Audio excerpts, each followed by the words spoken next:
ஸல்லல்லாஹு அலைஹி வஆலிஹி வஸல்லம் அவர்கள் மூமினுடைய அடையாளங்களை பற்றி கூறக்கூடிய நேரத்தில் கூறினார்கள், லைஸல் முஃமினு பித்ஆன், ஒரு முஃமின் அவன் குத்தி காட்டி பேசக்கூடியவனாக இருக்க மாட்டான்.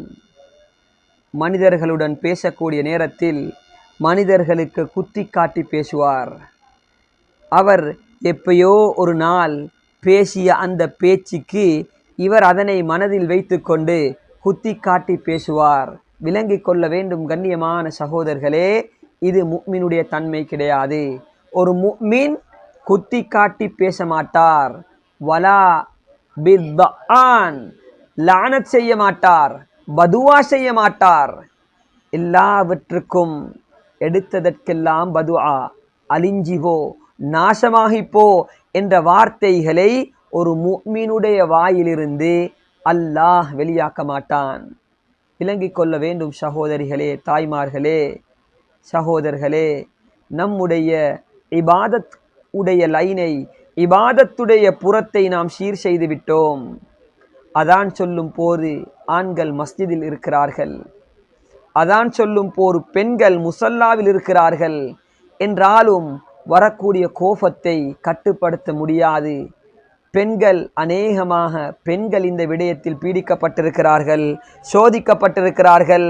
அவர்களுக்கு பிள்ளைகளினால் ஏற்படக்கூடிய கோபத்தினால் அவர்கள் லானத்தை, பதுஆவை செய்கிறார்கள். நீ தொலைந்து போ, நாசமாகி போ, அழிஞ்சி போ என்ற வார்த்தைகளை எல்லாம் அந்த தாய்மார்கள் எந்தொரு சிந்தனையும் இல்லாமல், தூர நோக்கு இல்லாமல் இந்த வார்த்தைகளை பாவிக்கிறார்கள்.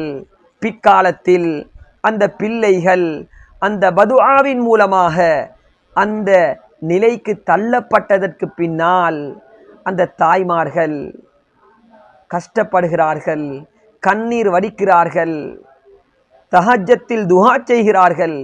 யார் தேடிக்கொண்டது கண்ணியமானவர்களே? நம்முடைய நாவினால் நாமே தேடிக்கொண்டது என்பதை யாரும் மறந்துவிடக்கூடாது.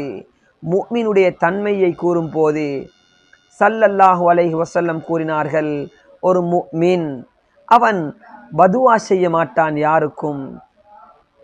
மூன்றாவது கூறினார்கள், வலல் ஃபாஹிஷ், கெட்ட பேச்சுக்கள், கெட்ட வார்த்தைகள் அவனுடைய வாயிலிருந்து வெளியாக மாட்டாது.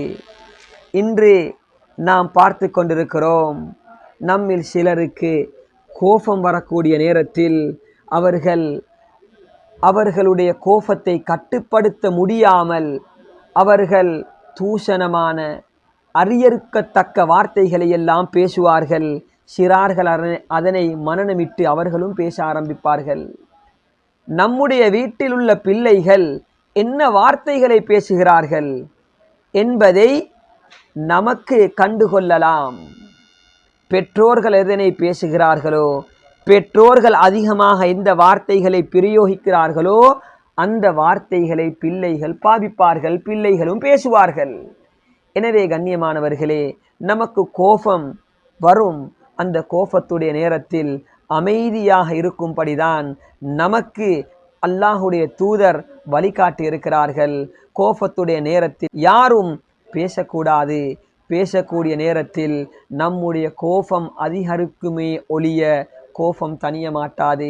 கோபத்துடைய நேரத்தில் பேசக்கூடிய வார்த்தைகளை நம்மால் கட்டுப்படுத்த முடியாது. கோபம் என்பது நம்மை ஒரு பைத்தியத்துடைய நிலைக்கு தள்ளக்கூடியது. அதனால் இந்த கோபத்துடைய நேரத்தில் நாம் கெட்ட வார்த்தைகளை வெளியாப்போம். அதனால் கோபத்துடைய நேரத்தில் ஸல்லல்லாஹு அலைஹி வஸல்லம் கூறினார்கள், மன் ஸமத நஜா, யார் மௌனமாக இருக்கிறார்களோ அவர்கள் வெற்றி பெற்று விட்டார்கள்.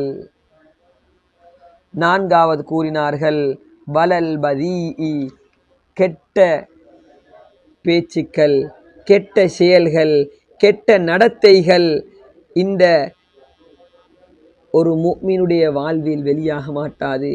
அல் கலாமுல் கபீஹ், கெட்ட பேச்சுக்கள். அல் ஃபாஹிஷ் என்று சொன்னால் பேச்சுக்களையும் எடுக்கலாம், செயல்களையும் எடுக்கலாம். இந்த ரெண்டு விடயமும் முஃமினுடைய வாழ்க்கையில் இருக்காது. ரெண்டு விடயங்கள் செயல் சார்ந்தது, இன்னும் ரெண்டு விடயங்கள் அந்த முஃமினுடைய வாய் சார்ந்தது. அனைத்தும் கண்ணியமானவர்களே, இந்த நாளையும் எடுத்துக்கொண்டால் வாயோடு சம்பந்தப்பட்டது. குத்தி காட்டுறது, வாயினால் மனிதன் குத்தி காட்டுகின்றான். லானத் செய்வது, வாயினால் மனிதன் தேடிக்கொள்கிறான். ஆபாசமான கெட்ட பேச்சுக்களை பேசுவது, மோசமான நடத்தைகளை நடத்துவது, மோசமான நடத்தைகளில் ஈடுபடுவது, இது முஃமினுக்கு சொந்தமான தன்மைகள் கிடையாது. எனவே அல்லாஹு தஆலா இந்த 4 விதமான கெட்ட, அல்லாஹுவுக்கும் அல்லாஹுடைய தூதருக்கும் வெறுப்பான இந்த தன்மைகளை விட்டும் நம் தஆலா பாதுகாப்பானாக. வ ஆகிரு தஅவானா அனில் ஹம்துலில்லாஹி ரப்பில் ஆலமீன்.